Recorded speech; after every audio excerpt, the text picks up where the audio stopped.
waziri na gavana wa benki kuu ambao nyinyi mna dhamana ya kusimamia pesa za Tanzania zinazoingizwa nchini. Je, mnazikagua hizi pesa?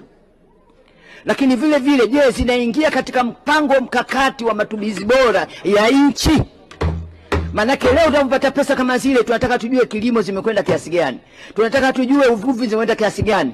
Maana yake kama mzisimamii, hizi hela zinaingia katika movement.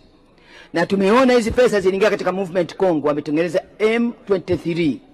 Hii M23 sasa hivi unaifanya nchi itawalike kwa vile hela za kutakasisha zimeingia kule na zinafanya vitu ambavyo havina maendeleo na mashiko ya nchi.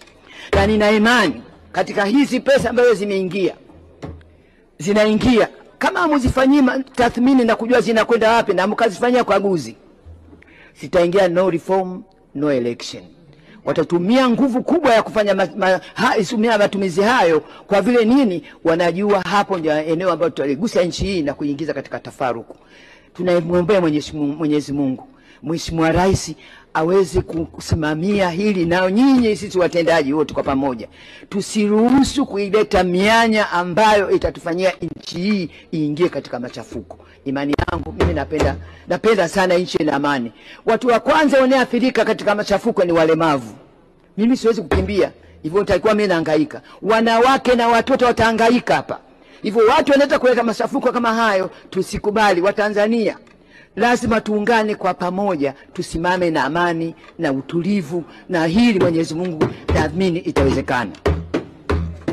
Mheshimiwa Spika, nitazungumzia maendeleo ya mikoa ya Lindi na Mtwara.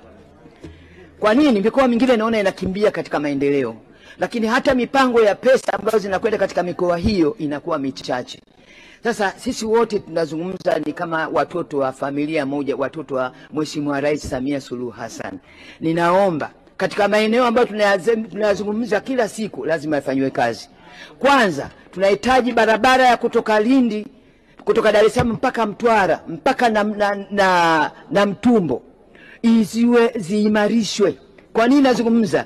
Hii sasa hivi barabara ya kutoka Lindi mpaka Mozambiki ni barabara ya kimataifa. Watu wa Mozambiki wanategemea mizigo